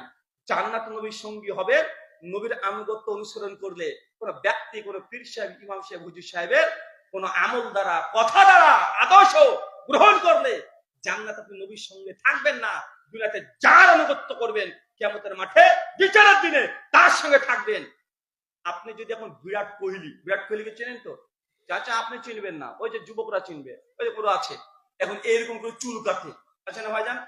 গাজনি গোটাটা টাক মাঝখানে এখান থেকে কেটে দিয়েছে, এমন চুল কাটা যুবক আছে না নাই? এই পেছনে একদম নাই, নেড়া, সামনে ঝুলছে এইভাবে, আছে না নাই কথা বলেন? আপনার মেয়ে পাখি ড্রেস ছাড়া ঈদ হয়নি। বাংলাদেশে 3 জন না 4 জন শুনেছিলাম, শোনা কথা, পেপারে মনে দেখেছিলাম একবার, 3 জন নাকি ঈদের দিনে শুধু পাখি ড্রেস পায় নাই, এই জন্য মানে নিজেকে সুইসাইড করেছে, মারাও গেছে। এমন ঘটনা আছে না নাই কথা বলেন? যা হোক পাখি ড্রেস লাগবে। চাচা আর ভাই, তুমি তোমার স্ত্রীকে এবার গতবার ঈদে পাখি ড্রেস তুমি কিনে দিয়েছিলে, আর তোমার চুল কাটা স্টাইল বলছে তুমি আল্লাহ নবীর আনুগত্য আদর্শ গ্রহণ করো নাই। তুমি বিরাট কোহলিকে তুমি আদর্শ গ্রহণ করেছো, মরো বুঝা বিরাট কোহলি কোন নেতা, তার পিছনে দাঁড়িয়ে আছো। সূরা বনী ইসরাঈল আয়াত নম্বর ৭১ আল্লাহ জানিয়েছেন ইয়াউমা নাদউ কুল্লা উনাসিন বিইমামিহিম। সেই কিয়ামতের দিন দুনিয়াতে মানুষ যে যাকে আদর্শ মনে করেছে, যার আনুগত্য করেছে, যার অনুসরণ করেছে, যাকে নেতা মানে নিয়েছে, কিয়ামতের মাঠে তার পেছনে তাকে উঠতে হবে। এখন আপনি দুনিয়াতে কাকে মেনেছেন? সাকিব খান। আমি ভাই তো নায়ক নায়কের নাম জানি না, মাঝে মাঝে আমির হামজার বক্তব্য শুনি আর কিছু নায়ক নায়কের নাম বলে, ওগুলো মুখস্থ করে নি। মানে এখন সিনেমা দেখার দরকার নেই। আমাদের কিছু হুজুর আছে, মানে ওরা একটা সিনেমার স্টোরি আলোচনার মধ্যে এসে বলে দেয় না? ওই যে কি একটা নায়িকার নাম বলেছিল যেন, কি ওই বিশ্ব সুন্দরী, জিন্দেগি তোর নাম আমি জানতাম না, শুনিনি কোনোদিন, এখন মনে নেই, ভুলে গেছি। ওই যে মান্দিনা, কি যে নাম রে ভাই। মানে কিছু কিছু হুজুরের বক্তব্য শুনতে হয় কি জানেন, মানে আধুনিক নায়ক সিনেমা ইন্ডাস্ট্রিতে কি কি ঘটছে এটা জানার জন্য 2-3টা হাতে গুনে যদি আপনি বক্তার বক্তব্য যদি শুনে নেন, এনা আপনাকে সিনেমা দেখা লাগবে না, গোটা সিনেমা বলে যায়। এমন হুজুর আছে না নাই? এখন সমালোচনার মুখে পড়ে অনেকের এই কথাগুলো বলে না। তার মধ্যে একজন আছে লাভ গুরু, একজন ব্যক্তির নাম দিয়েছিলাম, কে বলেন তো লাভ গুরুটা? লাভ গুরু কে? লাভ গুরু মানে ওর আলোচনাতে কি আছে, কি আছে বলেন ভাইজান? মানে আমি এক একজনের মানে এক এক রকম নাম দিই, মানুষ আমাকে খারাপ বলে। ওই যে আমাদের কিউট বয়কে চেনেন না? কিউট ভাই, ভাই আমি নামগুলো কি খারাপ দিই কথা বলেন? আর আমি তো ভালোবাসে দিই। কিউট বয় সুন্দর নাম। আরে যে কিউট বয় তার নাম নিচ্ছি না, যে কিউট বয় শেখ মুজাফফর বিন মুহসিনকে কাযযাব বলে, আব্দুর রাজ্জাক বিন ইউসুফ হাফেজাহুল্লাহকে বলে কি দাজ্জালের বাচ্চা, দাজ্জাল বলে, কি বলে না কথা বলেন? তাদের হুজুরা তো আমাদের শেখদেরকে গালি দেয়, বলে আসাদুল্লাহ গালিবকে কোন যদি পেতাম তার কলর ধরে টেনে বলতাম সালাতুর রাসূলের এই লাইনটা কেন লিখেছেন। যারা এরকম নিকৃষ্ট নোংরা কথা বলে আমি তো ভালোবেসে বলি কিউট বয়, তারপরে যেন রেগে যায়। আমি একজনের নামও কিন্তু খারাপ দিই নাই। এই বলেছি কিউট বয়, প্লে বয় কেন বলেছি? ওকে খেলতোই জন্য। বুঝতে পারলেন না ভাই? এই নাম কেন কাছ থেকে বলেন না ভাই? আমি তো নাম বলতে চাই না, এই নামগুলো আপনারা দিয়ে দেন। আমি বলেছি লাভ গুরু কেন, মানে গোটা আলোচনাতে দেখবেন থাকবেই, মানে প্রেম প্রীতি ভালোবাসা কিভাবে মানে যুবকদেরকে একদম বিয়ে করার জন্য মানে করতে হবে, মানে পারলে স্টেজে এসে বিয়ে পড়িয়ে দেয়, মানে এরকম আছে না ভাইজান? তো এই কিছু কিছু আমাদের হুজুরও আছে, তাদের বক্তব্য শুনলে মোটামুটি ফিল্ম ইন্ডাস্ট্রিতে কি চলছে, খেলাধুলা কি চলছে, সবগুলো হবে। আরেকটা কি যেন দেখেছিলাম, অত সেলিব্রিটি না, তবে মোটামুটি ওই ওই কোয়ালিটির আলোচনা করতো। কি আব্দুল্লাহ যেন একটা নাম আছে না? হ্যাঁ, না না, ওই আপনাদের শেখ আব্দুল রাজ্জাক বিন ইউসুফ হাফজাল্লাহ বেটা আব্দুল্লাহ না, আব্দুল্লাহ মোহাম্মদ না কি আবু মোহাম্মদ কি একটা নাম আছে, হালকা করে বয়সের এটা আছে না? ওই কয়েকদিন মিজানুর রহমান আজহারিকে সেম সেম হুবহু কপি করছিল, ডিরেক্ট কপি করছিল, একটা আছে না? হ্যাঁ, আবু আব্দুল্লাহ তুমি কি এটা হুবহু কপি করছিল, ড্রপ হুজুর না কি বলেছিল তো? এবার এবার বুঝতে পেরেছেন আপনারা?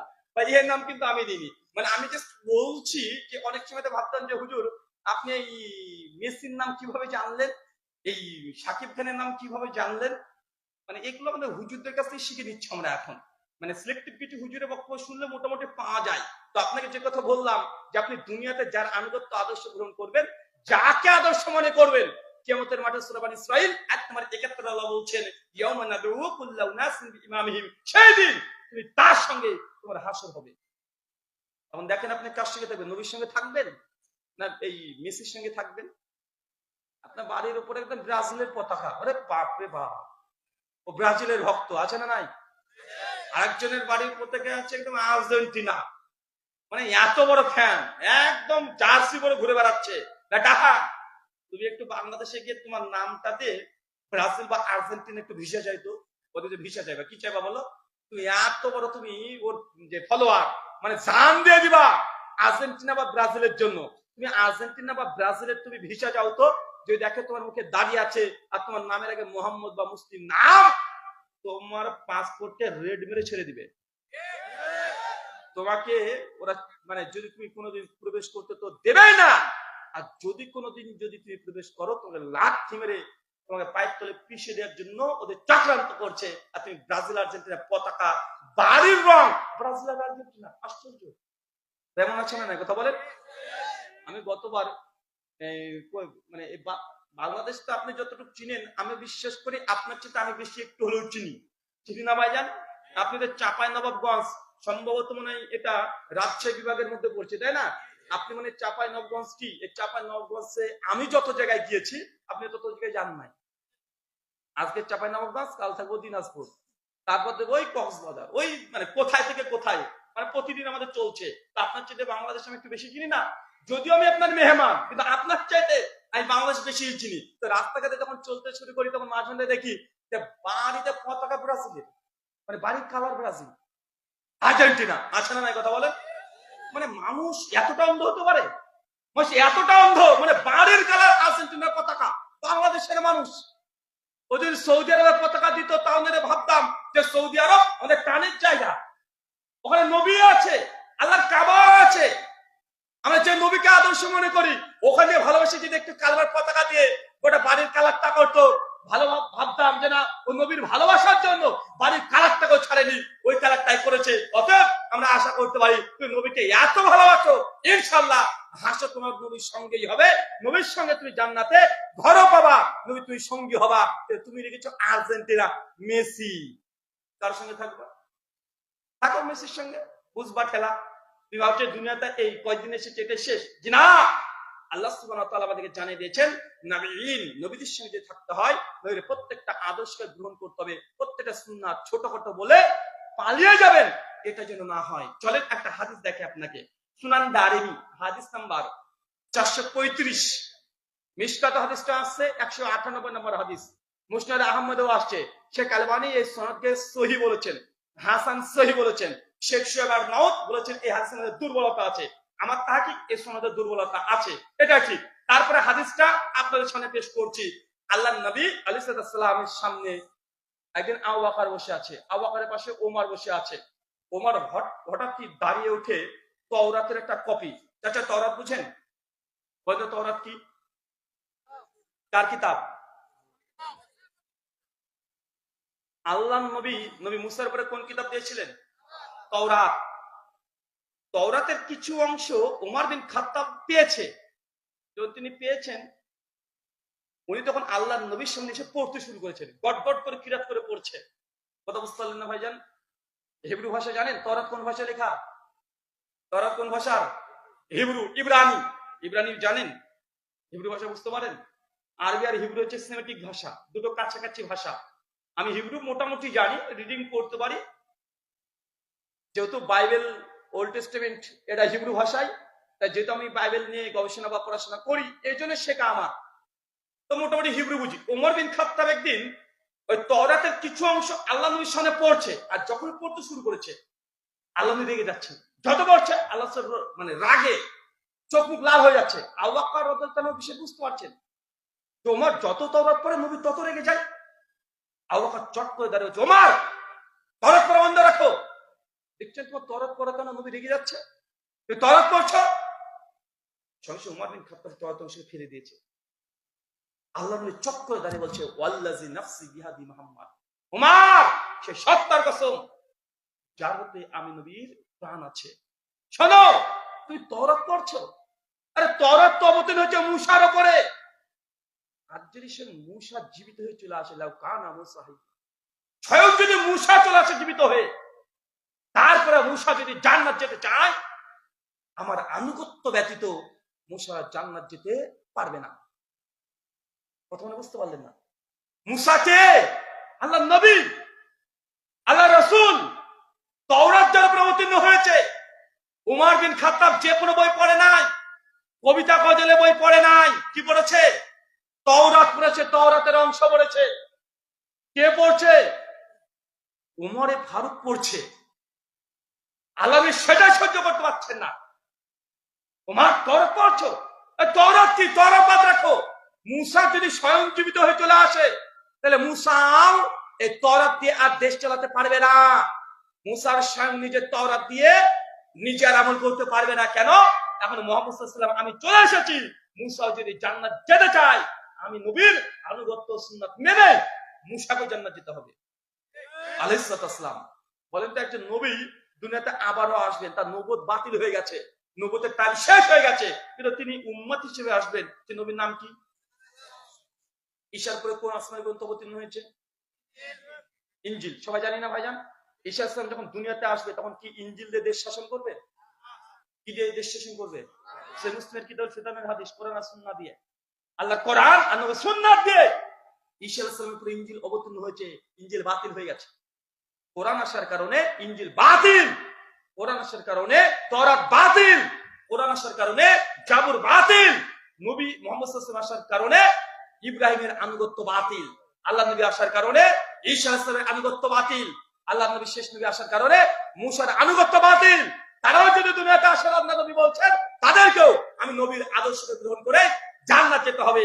আমার সাদা মনে সাদা প্রশ্ন, যদি তওরাত পড়ার কারণে ওমর বিন খাত্তাবের তওরাত পড়ার কারণে আল্লাহ নবী এত রেগে যায়, তোমার হাতে যে ফিকার গ্রন্থ হেদায়া, ফতোয়া আলমগীরি যদি নবীর সামনে কেউ পড়তো, কি করতো? গাছে টাঙিয়ে রেখে দিত। বুঝতে পারলেন না? হেদায়াকে বলছেন কাল কোরআন। হেদায়ের মুকদ্দমা 3 নম্বর পৃষ্ঠা বলছে আল হিদায়া কাল কোরআন। এই হেদায়া হচ্ছে কোরআনের মতো। বলেন নাউজুবিল্লাহ মিন যালিক। চিন্তা করে দেখেন, তওরাত আসমানি গ্রন্থ, উমরে ফারুক পড়ছে, কিন্তু কোরআন আসার কারণে তওরাত বাতিল। তো কোরআন আসার পরে তোমরা এই হেদায়া, তোমরা বেকায়া, ফতোয়া স্বামী, ফতোয়া স্ত্রী, স্ত্রী বলে কোনো ফতোয়া নাই, মানে ফতোয়া স্বামী আছে, ওটা লাগিয়ে দিলাম আর কি। আমরা যতই বলছি, একজন আহলাসকে জিজ্ঞাসা করে, ভাই আপনি বুকের উপরে হাত বেঁধে কেন নামাজ পড়েন? বলে আল্লাহ নবী বেঁধেছে। বলে কি? বলে না? কথা বলে? বলে না? কিন্তু মুকাল্লিদ যারা আছে তারা কি বলবে জানেন? তুমি নাভির নিচে কেন হাত বাঁধছো? কেন আমাদের মাযহাবে আছে। বলে কি? বলে না? আচ্ছা, শাফিরা বুকে হাত বাঁধে। কারা? কোন মাযহাবের? শাফি। তারা কোথায় বাঁধে? বুকের উপরে। তাদেরকে জিজ্ঞাসা করেন যে কি বাবা তোমরা বুকের উপরে হাত বেঁধেছো কেন? বলছে আমাদের ইমাম বেঁধেছে। যে এখন বলেন তো, আহলে হাদিস আর এই মাযহাবি মুকাল্লিদের মধ্যে পার্থক্য বুঝতে পারলেন? বুঝতে পারেননি মনে হয়। আহলে হাদিস বলবে আমরা বুকের উপরে হাত বেঁধে নামাজ পড়েছি, কেন আল্লাহ নবী বেঁধেছেন। কি বেঁধেছেন? দলিল সুনান আবু দাউদ 759, সহিহ খুজাইমা 479, মুসনাদ আহমদ 17106।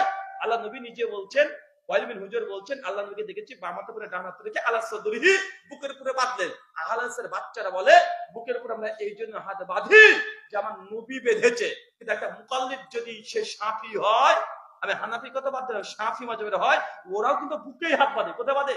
ওরা বুকেই হাত বাঁধে।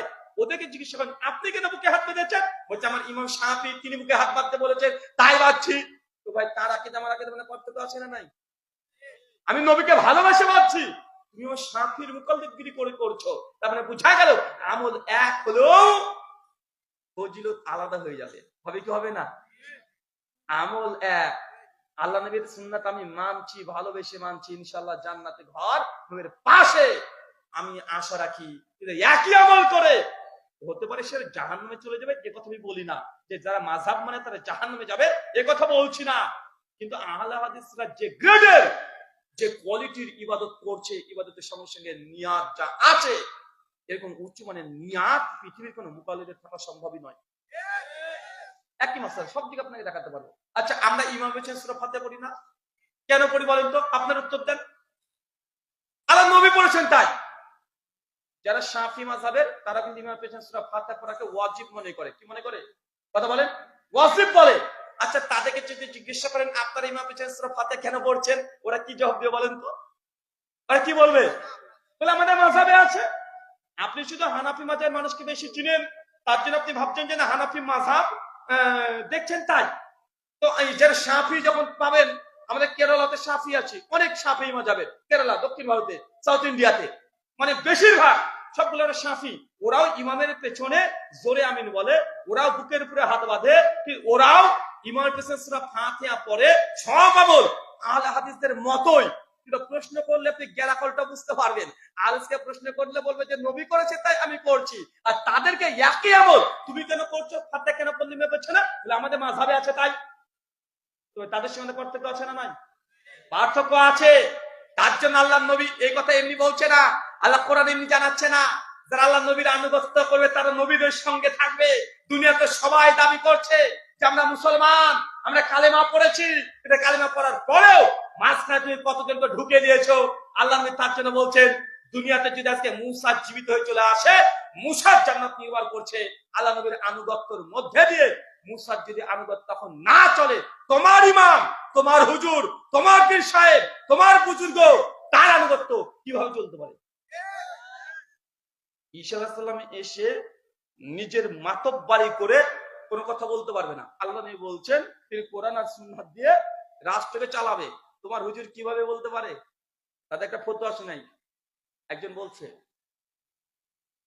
বাহারুর রায়েক, কিতাবুত তালাক, তৃতীয় খণ্ড 127 পৃষ্ঠায় তাদের একটা মাসালা শুনেন, কষ্ট পাবেন না। ঠিক আছে, একটা মাসালা বলছি জাস্ট। লিখছেন যে আপনি ঘুমিয়ে আছেন, কি করছেন বলেন তো? ঘুমিয়ে আছেন, ঘুমের মধ্যে স্বপ্ন দেখছেন। কি স্বপ্ন হচ্ছেন? স্ত্রীর সঙ্গে রাগ হচ্ছে, প্রচন্ড রাগ হয়েছে। ঘুমের ঝুঁকে বলেন তখন তালাক, তালাক, তালাক। এবং আঙ্গুলটা যদি আপনার স্ত্রীর দিকে থাকে, মানে ঘুমের মধ্যে আপনার স্ত্রীর পাশে আছে, আঙ্গুল কিন্তু এইভাবে আছে, ঘুমের ঝুঁকে কিন্তু আছে, তখন তালাক, তালাক, তালাক। 3 বার যদি বলে দিয়েছে বউ শেষ। বলে বুঝতে পারলেন না? মানে ঘুমের ঝুঁকে যদি তালাক দিয়ে দেন, তালাক হয়ে গেল। 1 2 দেখছে আপনি আপনার স্ত্রীর সঙ্গে সংসার করছেন, হঠাৎ করে আপনার স্ত্রীর ভাই আপনার কি হয়? বাবা কি ভাষা রে, ওই ভাষা আমি বলতে পারবো না ভাই। মানে আপনার স্ত্রী বড় ভাই বলি আমি, যে আপনার স্ত্রী বড় ভাই এসে একদম রেগে বলছে আমার বোনকে তালাক দে, তালাক দে, একদম বলেছে এভাবে, বন্দুক ধরেছে, তালাক দে, শেষ করে ফেলবো, আমার বোনের উপর নির্যাতন করেছে, তালাক দে। এখন আপনি ভয়ে তালাক দিয়ে দিয়েছেন, যা 1 তালাক 2 তালাক 3 তালাক, বউ বাতিল। কথা বুঝতে পারলেন না? এটা হচ্ছে মাযহাবী ফিকহ কিতাবে লেখা। এর আগে আমি একবার দেখিয়েছিলাম ফতোয়া আলমগীরি থেকে। একজন ব্যক্তি খুব যৌনতা উঠে পড়েছে তার, এখন তার স্ত্রীকে পায়নি, কিন্তু মেয়ে নাউজুবিল্লাহ মিন যালিক, নিজের মেয়ের যদি রাঙের মধ্যে নিজের যৌনাঙ্গ যদি প্রবেশ করে তাহলে হজ জারি হবে না। আমি স্ক্রিনশট সহ দেখেছিলাম, দারুল হুদায় শেখ মুজাফফর বিন মুহসিন হাফিজাহুল্লাহ কনফারেন্সে আমি পৃষ্ঠা খুলে খুলে দেখিয়েছিলাম। এটা হচ্ছে তার ফতোয়া। এটা কি কথা বলেন? ফতোয়া। আচ্ছা বলেন তো, এগুলো কি ইসলাম? সুনান ইবনে মাজাহ 1288 নম্বর হাদিস, আল্লাহ নবী বলছেন, আমার উম্মতের উপরে জবরদস্তি, ভুলে যাওয়া, কোন গুনাহ, কোন কর্ম ধার্তবের মধ্যে আল্লাহ গ্রহণ করবেন না। মানে জোর করে যদি আপনাকে কেউ যদি গুনাহ করিয়ে নেয়, এটা গুনাহ না। এটা কি না? গুনাহ না। ভুল করে যদি কিছু করে ফেলেন, এটা গুনাহ না। ঘুমন্ত অবস্থায় কিছু করে ফেললে এটা না। কিন্তু ফেকার ভাবে বলছে না, ঘুমন্ত অবস্থায় যদি তালাক দিয়ে দেয়, তালাক হয়ে যাবে। কি হয়ে যাবে? তালাক হয়ে যাবে। আমি সেই হুজুরকে বলেছিলাম, হুজুর ঘুমের যুগে অনেক যুবক ছেলে আছে কোন মেয়ের সঙ্গে জেনাও করে ফেলে, তাহলে কি হবে? হ্যাঁ, তাহলে কি হবে ভাই? জেনা করে কি করে না? হ্যাঁ, জেনা হয়ে যায় না? ওই যে কি দোষ বলেন আপনারা? ওই দোষ যদি কারো ঘটে যায়, ঘুমের মধ্যে হয় কি হয় না? কথা বলেন। সবার হয়, কম বেশি হচ্ছে। তার জন্য কি আপনার বউকে বাতিল করে দিবেন এবার? না তার জন্য হজ জারি করবেন? আল্লাহ নবীর কোরআনেও আছে, সূরা আনহাল কোরআন 6 নম্বর আয়াত, আল্লাহ সুবহানাহু ওয়া তাআলা কেউ যদি জোরপূর্বক কাউকে যদি শিরিক করে না হয়, কি করে না হয়? শিরিক যদি জোর করে না হয়, আর তার অন্তর যদি ঈমান থাকে, যে জোর করে মুখ দিয়ে শিরকি বাক্য বলে নাই, তারপরে সেটা শিরিক বলে ধার্তব্য আল্লাহ করবেন না। যেটা আম্মার বিন ইয়াসসারের ক্ষেত্রে হয়েছিল। আম্মার বিন ইয়াসসারের সামনে যখন তার মার বাপকে হত্যা করে দিয়েছে, আম্মার বিন ইয়াসসারকে যে শিরকি বাক্য বলে নিয়েছে, আম্মার বিন ইয়াসসার শিরকি বাক্য বলে নবীর কাছে ছুটছে, আল্লাহ নবী আমি কাফের হয়ে গেছি। কেন? আমি এই কথা বলেছি, তাদের হুবলের জয় হোক, হুবলের জয় হোক, এই কথা আমি বলেছি, ইয়া রাসূলুল্লাহ আমি মনে কাফের হয়ে গেছি। আল্লাহ নবীর উপরে তখনই আল্লাহ আয়াত অবতীর্ণ করে দিলেন, আমার উম্মতকে জোর করে কেউ যদি শিরক করে নাই, কিন্তু হৃদয় থেকে যদি ঈমান থেকে বিচ্যুত না হয়, শুধু ভয়ে শিরকি বাক্য যদি বলে ফেলে, আল্লাহ গ্রহণ করবে না। তো তালাক কিভাবে হয় রে? কিভাবে তালাক হয়? এইবার উল্টো পাল্টা তালাকের ফতোয়া দিয়ে মসজিদে গিয়ে আকাম প্রকাম করছে। কয়দিন করছে না ভাই? ভাই আমি অত খোলা করে বলতে পারবো না, আপনারা বুঝে নেন। আমার বলছে যে হুজুর এই 3 তালাক, আহলে হাদিসরা 3 তালাককে 3 তালাক বলে না, 3 তালাককে বলে 1 তালাক। এই মাসালা খুব জরুরি। আমার কিউট ভাই উদাহরণ দিচ্ছে, তুই দিকে আমার মুরব্বীকে বসে গেছে, এসব কথা বলতে কেমন লাগছে? লজ্জাও লাগে, এত বড় মুরব্বী বসে থাকলে ভালো লাগে? আচ্ছা ঠিক আছে, তারপরে বলি, চোখ মুখ বন্ধ করে বলি। মাঝে মধ্যে আপনারা কানটার গুলোকে একটু বন্ধ করে রাখবেন। আর আমার দেশে যা আছে সব মুরব্বী গুলোকে বসিয়ে দিয়েছেন।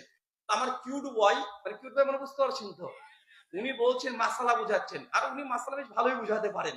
উনি তখন বলছেন যে আহলে হাদিসরা বলে 3 তালাক নাকি 1 তালাক, এবার বুঝাচ্ছে উদাহরণ দিয়ে। শেখ আপনাকে তুমি গায়ে হাত দিচ্ছি, আপনি ভাবেন যে মারছি। হ্যাঁ, মানে উনি বলছেন, কিউট বয় বলছে, এবার ওর পাশে থেকে গেছে 1 2 3, বলেন তো কয়টা মারলাম? কয়টা মারলাম?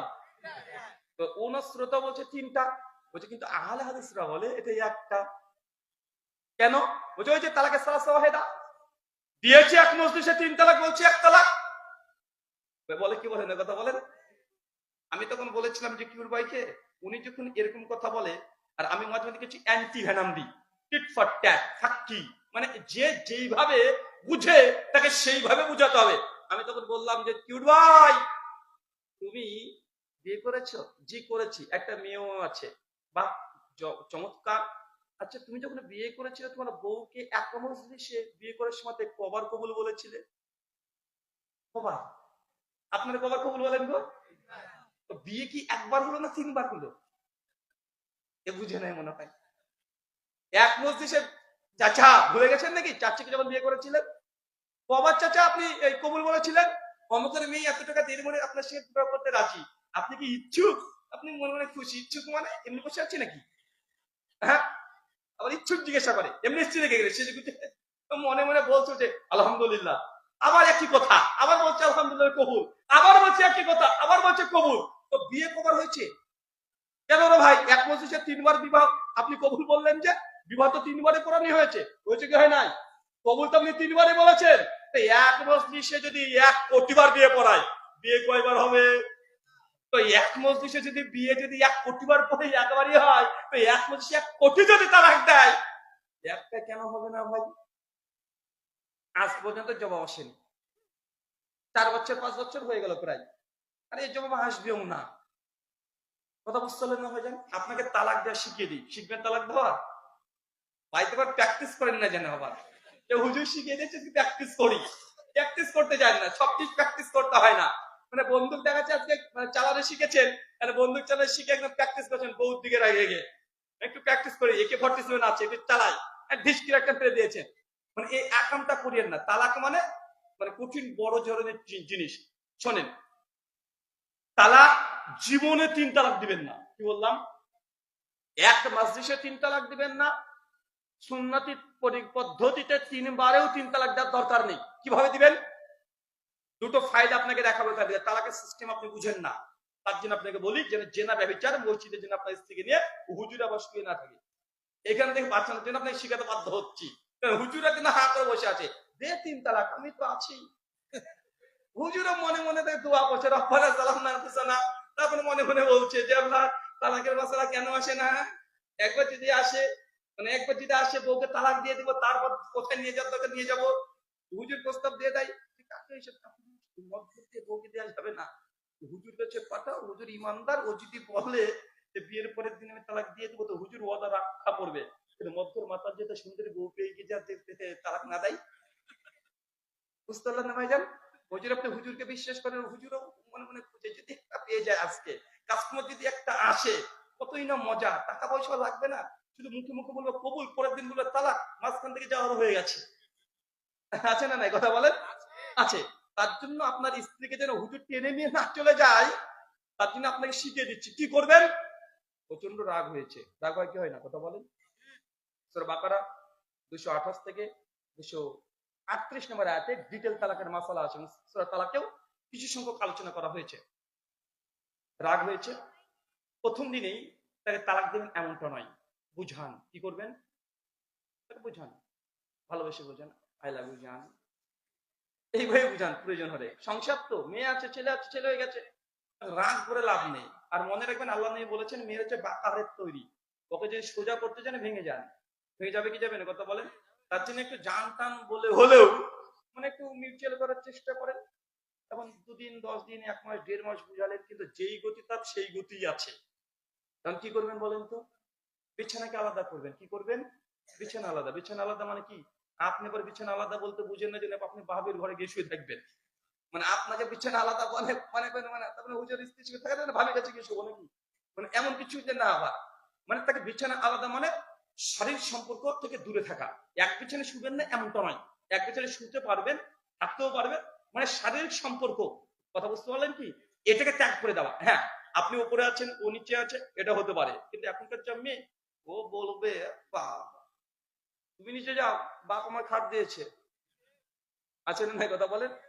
তো তুমি কাপুরুষ যুবক, তুমি বিয়ে করার সময় বাপ শ্বশুরের কাছে খাট নিয়েছো, তার জন্য তোমাকে তো নিচে শুতে হবে। তোমার তো হিম্মত নাই যে তুমি বলে নিচে শো। তুমি তাকে খাট নিয়ে বসে আছো, ড্রেসিং টেবিল যেটা আছে ওটার বাপের দেওয়া। তোমার মুখ দেখলে বলে তোর মুখটা দেখে লজ্জা লাগে না? তো কেন আমার বাপের ড্রেসিং টেবিলে দেখছিস? আপনাকে তো বলবে। তো দ্বিতীয় স্টেপ কি বলেন তো? বিছানাকে পৃথক করে দেওয়া, সহবাস থেকে দূরে থাকা। 1 মাস 1.5 মাস 2 মাস দূরে আছেন, তাও দেখছেন যে এই দিকে মানে ছোটা সেদিকে ছুটছে, ঘোড়া কিন্তু বেকাচ্ছে না, ওইদিকে ছুটছে। এরপরে কি করবেন? একটা মিটিং অ্যারেঞ্জ করতে হবে।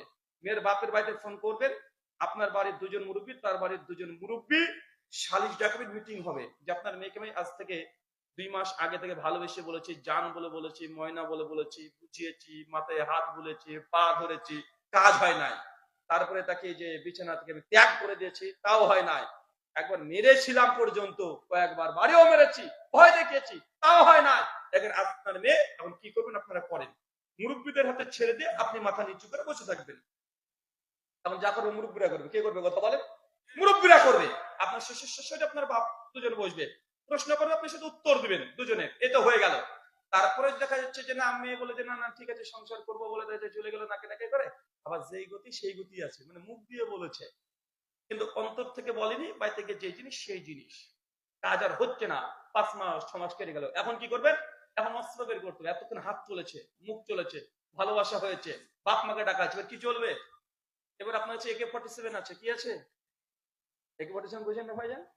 দেখেন জিহা, দেখেন কঠিন ক্ষমতায়, ভয়ঙ্কর ক্ষমতা। শুধু বলবেন, দেখবেন যে ও ঋতুস্রাব যেন না থাকে। ঋতুস্রাব বুঝেন তো আবার, মানে হাইজ, মেনস্ট্রুয়েশন, মাসিক, এই অবস্থায় যেন না হয়, পিরিয়ড অবস্থায় না থাকে। পিরিয়ড থেকে পবিত্র হয়েছে হওয়ার পরে ওর সঙ্গে শারীরিক সম্পর্ক করবেন না, সঙ্গে সঙ্গে এক তালাক দিবেন। কি বললাম? পিরিয়ড থেকে পবিত্র হয়েছে, সহজ করা যাবে না, কি করতে হবে? এক তালাক দিয়ে দিবেন, মুখ দিয়ে স্পষ্ট ভাবে যে তোমাকে আমি এক তালাক দিলাম। এখন 3 মাস 10 দিন তার সঙ্গে শারীরিক সম্পর্কে লিপ্ত হবেন না। কয় মাস? আরো জোরে, কয় মাস? 3 মাস 10 দিন শারীরিক সম্পর্ক করবেন না। 3 মাস 10 দিন পার হয়ে যাবে, বউ তালাক হয়ে গেছে, ও বউ আপনার নাই, বাতিল হয়ে গেছে। কথা বুঝতে পারলেন মনে হয়? এক তালাকেও বউ বাতিল করা যায়। মানুষ আপনারা বুঝেন না, রাগের মাথায় 3 তালাক দিয়ে দিচ্ছেন, দেন তখন হুজুর নিয়ে যাবে। এখন আপনি যদি মানে বাঁচতে চান, এক তালাক দিয়ে বউকে পৃথক করা যায়। সিস্টেম বুঝতে পেরেছেন তো? কি করবেন? শুধু খেয়াল রাখবেন ও যেন ঋতুস্রাব অবস্থায় না থাকে। দ্বিতীয় খেয়াল রাখবেন, ঋতুস্রাব অবস্থায় ছিল কিন্তু মাঝখানে সহবাস করে ফেলেছেন, তাহলে আবার আবার সামনে ঋতুস্রাব পর্যন্ত অপেক্ষা করতে তালাক দেওয়ার জন্য। কথা মানে বুঝতে পারলেন না? মানে ঋতু থেকে পবিত্র হবে, সহবাসহীন অবস্থায় এক তালাক দিবেন, 3 মাস 10 দিন তার সঙ্গে সহবাস করবেন না তালাক দেওয়ার পরে। কিন্তু মাঝখানে সহবাস করলে কিন্তু শেষ, বউ কিন্তু আবার চলে আসবে আপনার কাছে। কথা বুঝতে পারছেন কি আপনি? মাঝখানে 3 মাস 10 দিন কি করবেন না? শারীরিক সম্পর্ক করবেন না। বউকে বাপের বাড়িতে পাঠিয়ে দিয়েছেন, বউ তালাক হয়ে গেছে, এখন আপনি দ্বিতীয় জায়গায় বিয়ে করতে পারেন, ওই মেয়েটাও দ্বিতীয় জায়গাতে বিয়ে করতে পারে। লাভটি, মেয়েটা সত্যি তালাক হয়ে বাড়িতে চলে গেছে, 1 বছর 2 বছর পর কষ্ট বুঝতে পারছে যে না, ভুল হয়েছে আমার। 2 বছর 5 বছর 10 বছর 20 বছর 100 বছর পরে যদি আবার যদি ওই বউ আসতে চায়, আপনি যদি বিয়ে করতে চান, তাহলে নতুন করে জাস্ট মুহূর্ত দিয়ে বিয়ে করতে হবে, আর কোনো সমস্যা নাই, হুজুরের কাছে পাঠাতে হবে না। এটা কি এক তালাক দেওয়ার ফজিলত? কথা বুঝতে পারলেন? হ্যাঁ, এটা পাবেন। 2 তালাক দিলে এই ফজিলত পাবেন। মানে 2 তালাক, 3 মাস 10 দিন প্রথম তালাক দিলেন, 1 মাস পরেই বউ বলছে যে না গো, তোমার সঙ্গে থাকতে চাই, ভুল হয়ে গেছে। হতে পারে কি পারে না? আপনি শুধু জাস্ট মুখে বললেন আলহামদুলিল্লাহ, তোমাকে আমি আবার কবুল করলাম, এতটুকু যথেষ্ট। বা সহবাস করে ফেলেছেন, নিয়াত ফিরিয়ে নেওয়া, নিয়াত আছে ফিরিয়ে নেওয়ার, সহবাস করে ফেলেছেন, তাহলে কি হলো? বিবাহ বাতিল হলো না, কিন্তু তালাক কিন্তু খাতায় থেকে গেছে, মানে গুলি কিন্তু পুড়ে গেছে। আল্লাহ আপনাকে কয়টা গুলি দিয়েছে? 3টা গুলি দিয়েছে, একটা মেরে দিয়েছেন, কিন্তু গুলিটা বাউন্স হয়ে গেছে। কি হয়েছে? মানে আপনার স্ত্রী এত বুদ্ধিমান ছিল, ও বুলেট প্রুফ করে দাঁড়িয়েছিল, লাগেনি। বুলেট প্রুফ বুঝেন না? মানে বুলেট প্রুফ করে দাঁড়িয়েছিল, ওই গুলি তার কাজ করেনি। ও কি করলো বলেন তো ভাইজান? ও চালাকি করে বেঁচে গেছে, কিন্তু গুলি কিন্তু আপনার পুড়ে গেছে। আছে কটা এখন? কয়টা আছে? মাত্র 2টা আছে। এখন দেখা যাচ্ছে যে স্ত্রীকে নিয়ে সংসার করছেন, 10 বছর পর আবার রাগ হয়েছে, আবার একটা মেরে দিয়েছেন, তাহলে কি হলো? 2টা কিন্তু চলে গেছে। সেই সময় তো আপনি এই অফারটা পাবেন। কোন অফারটা? ওই ঋতুস্রাব অবস্থায় তালাক দিবেন না, ঋতু ভালো অবস্থায় সহবাসহীন ভাবে তাকে তালাক দিবেন। 3 মাস 10 দিনের মধ্যে যদি আপনি বউকে ফিরিয়ে না নেন, 3 মাস 10 দিন পার হয়ে গেলে বউ বাতিল হয়ে যাবে। কথা বুঝতে পারলেন না মনে হয়? এখন আপনি আরেকটা দেখেন, এখন কি করেছেন? ঋতুস্রাব হয়েছে, সে অবস্থায় তালাক দিয়ে দিয়েছেন, তালাক বাতিল, এ তালাক হবে না। কি বললাম? আপনার বউ যদি হাইজ ঋতু অবস্থায় থাকে, যে তালাক দিয়ে দেন, তালাক কি হবে? তালাক কি হবে? বাতিল, বাউন্স করবে, ফলস, কাজ করবে না। আমার কিউট বয়টা জবাব দিচ্ছে। কিভাবে জবাব দিচ্ছে জানেন? যে ঋতুস্রাব অবস্থায় যদি কাউকে তালাক দেওয়া হয়, আহলে হাদিসরা বলে তালাক হবে না। কেন? উনি উদাহরণ দিয়ে তখন বলছে, ধরেন একজন ব্যক্তি মদ খেয়ে গুলি মেরেছে কাউকে, মায়ে মেরেছে মদ খেয়ে, জানি মদ খাওয়া হারাম, কিন্তু মেরে তো দিয়েছে। এখন ওই লোকটা মরবে কি মরবে না? হ্যাঁ, বলছে তাহলে এই হাইজ অবস্থায়, ওরাও বলে, হানাফি ভাইরাও বলে যে হাইজ অবস্থায় তালাক দেওয়া হারাম, তো দিয়ে তো দিয়েছে। আহলে হাদিসরা বলছে যদি হাইজ অবস্থায় তালাক দেওয়া হারাম, আর যেহেতু হারাম দিয়ে দিলে তালাক হবে না, বাতিল। হানাফি ভাইরা বলছে না, হারাম অবস্থায় তালাক, মানে এই অবস্থায় তালাক দেওয়া হারাম, দিয়ে দিলে হয়ে যাবে। পার্থক্য বুঝতে পারলেন কি? এখন ওরা বলছে যে উদাহরণ দিচ্ছে এটা। আমার একটা সাদা মনে সাদা প্রশ্ন, টিট ফর ট্যাট। চাচা বলেন তো, একটা মেয়ে স্বামী মারা গেছে, ইদ্যত কতদিন চলবে? 4 মাস 10 দিন। মা চলে, ভালোই তো বুঝেন, বউ মারা গেছে নাকি? আল্লাহ আপনার বউকে বাঁচিয়ে রাখুক, আরো বাঁচিয়ে রাখুক। এখন বউ, প্রবাদ একটা বাংলা আছে, বললেও খারাপ ভাববেন, বলছে ভাগ্যবানের নাকি বউ মরে। আপনার একমত নাকি? মানে ভাগ্যবানে বউ মরে মানে পুরুষের মানুষ যদি বউ যদি মারা যায় তাহলে আর একটা বউ আসবে। আল্লাহ, আমি এমনি মানে এই কথা থেকে রুজু করছি, আমি এটা বিশ্বাস করে আপনাকে বললাম। হ্যাঁ, এই কথা কাউকে বলেন না, যেন স্ত্রীর সামনে গিয়ে আবার যে হুজুর বলেছে ভাগ্যবানে বউ মারে, বলবে কোন হুজুর বলেছে, তারা তো দেখছি ঝাঁকনি চলে আসবে। মানে আমি এমনি বললাম, কান ধরছি, আমি এমনি এমনি বলেছি, আমাকে ভুল হয়ে গেছে, ক্ষমা করে দেন। আর কিছু করে বলতে হবে নাকি? আপনার সংসারে অশান্তি লাগাতে আসি না। এখন 4 মাস 10 দিন হচ্ছে হায়েজ অবস্থায় কি করতে হয়, কথা বলেন, কি করতে হয়? ইদ্যত পালন করতে হয়। এখন ইদ্যতের মধ্যেই, এই 4 মাস 10 দিনের মধ্যেই মেয়েটা যদি অন্য জায়গায় বিয়ে করে, বিয়ে হবে না বাতিল? বিয়ে হবে না বাতিল? সমস্ত ওলামা, হানাফি, শাফি, মালিকি, হাম্বলি, দেওবন্দি, বেরেলভি, জামাত ইসলামী, চরমনাই, ইনাদপুরি, জৌনপুরি, রাজারবাগী, ফুলতলি, দেয়ানবাগী, আটরশি, মাছ ভান্ডারি আর যত কোম্পানি আছে সব কোম্পানির ঐক্যমতে বিয়ে বাতিল। কেন? কারণ এটা ইদ্যত পিরিয়ডে যদি বিয়ে করে, হারাম সময়, হারাম ওয়াক্ত, ওই বিয়ে হবে না, বাতিল। 1 কোটি বার বিয়ে করুক তবুও বাতিল। কেন? এটা এই সময় বিয়ে করাটা হারাম। আরে ভাই, তো হায়েজ অবস্থায় তালাক দেওয়া তো হারাম। তুই যদি 1 কোটি তালাক দিস, তালাক হবে কিভাবে? কথা মনে বুঝতে পারলেন না? আল্লাহ নবী বলছেন, মানে আমিলা আমালান লাইসা আলাইহি আমরুনা ফাওয়ারাত। আল্লাহ নবী যে আদেশ করে নাই তা যদি কেউ করে, ফাওয়ারাত, সে ওটা বাতিল, সে মুসলিম। 1758 নম্বর হাদিস, ইয়া আইয়ুহাল্লাযিনা আমানু, হে বিশ্বাসীগণ, আতিউল্লাহ, আল্লাহর আনুগত্য করো, আতি রাসূল এবং রাসূলের অনুসরণ করো, ওয়ালা তুবতিলু আমালাকুম। আর যদি তা না হয়, নবী যা বলেছে, আল্লাহ যা বলেছে, এ মোতাবেক না হয়ে উল্টা যদি হয়, ওয়ালা তুবতিলু আমালাকুম, তোমরা যে আমলটা করেছো, যে কাজটা করেছো, এই কাজটা বাতিল। তো আপনি যদি হায়েজ অবস্থায় তালাক দেন, নবী বলেছে হারাম, তুমি যদি দাও তোমার তালাক বাতিল হবে। কি হবে, কথা বলেন? তো বউকে ফিরিয়ে আনার পদ্ধতি বুঝেছেন তো? মানে তালাক শুধু ভয় দেখানোর জন্য, এটা কি কি বলেন তো, মানে ভয় দেখানো, এই একটা মেরে দিয়েছি কিন্তু। তার মানে তালাক জিনিসটা যে মানে গিয়ে হাসতে হাসতে দিন এমনটা নাই। কিছু সিচুয়েশন চলে আসে, এমন আসে কি আসে না? আসে না ভাই যান? তো এই সময় এই বউকে বাতিল করা যায়, তবে 1 তালাক দিয়ে 3 তালাক দিবেন না। কি বললাম, কথা বলেন? আমি চাই আপনার সংসার জন্য 1 তালাকও না দেন। আপনি আবার যে প্র্যাকটিস করেন না, খবরদার এটা আবার প্র্যাকটিস করতে যায়েন না। মানে বলেছি যে ইঁদুর উপর বিষ খেলে মরবে না, একটু খেয়ে দেখি তাহলে। মানে এরকম খাওয়ার প্র্যাকটিস যেন না হয়। আল্লাহ সুবহানাহু ওয়া তাআলা আপনাদের বোঝার তৌফিক দান করুন, আমিন। চলেন সংক্ষিপ্ত, তার মানে বুঝতে পারলাম যে আমলে নবীর সঙ্গে হয় যে প্রথম আল্লাহ নবীর হুবহু আনুগত্য, মাঝখানে কোনো পীর সাহেব আসবে না, কোন ইমাম আসবে না, সমাজ কি বলছে আসবে না, এত মানুষ কি করছে দেখলে চলবে না। শুধু জিজ্ঞাসা করতে হবে, নবী কি করেছে? হ্যাঁ করেছে, আমি করব। কে করলো কে করলো না আমার দেখার দরকার নেই। তাহলে কার সঙ্গে থাকবেন, কথা বলে, কার সঙ্গে থাকবেন? তাহলে তাহলে আল্লাহ নবীর সঙ্গে জান্নাতে প্রতিবেশী হবেন। আল্লাহ সুবহানাহু ওয়া তাআলা আমাদেরকে নবীর আদর্শকে গ্রহণ করার তৌফিক দান করো। চলে পড়ি, আমিন। 2, সংক্ষিপ্ত ভাবে আপনাদেরকে বলে দিই। সহিহ বুখারী হাদিস না 5308, আল্লাহ নবী বলছেন, কেউ যদি ইয়াতিম বোঝেন, এতিম বোঝেন, কেউ যদি এতিম একটা সন্তানকে যদি প্রতিপালন করে, বড় করে, তাহলে আল্লাহ নবী বলছেন কিয়ামতের মাঠে জান্নাতে আমি আর ওই এতিম সন্তান কিভাবে থাকবে, এইভাবে থাকবে, মানে পাশাপাশি। পাশাপাশি বুঝতে পারছেন? মানে আল্লাহ নবী যদি ঘর এটা হয়, পাশের ঘরটা আপনার হবে, লাগবে নাকি ঘর? তাহলে এলাকাতে যত ইয়াতিম আছে, অন্তত পক্ষে একটা ইয়াতিমকে প্রতিপালন করার দায়িত্ব নিতে হবে। জোর করে আপনাকে দেওয়ার দরকার নেই, আপনি কালকে যাবেন, খুঁজে বেড়াবেন কে ইয়াতিম আছে, যাকে আমি প্রতিপালন করবো। কেননা আল্লাহ নবী নিজে তিনি ইয়াতিম ছিলেন কি ছিলেন না? বাবা মারা গিয়েছিলেন, মা মারা গেছিলেন।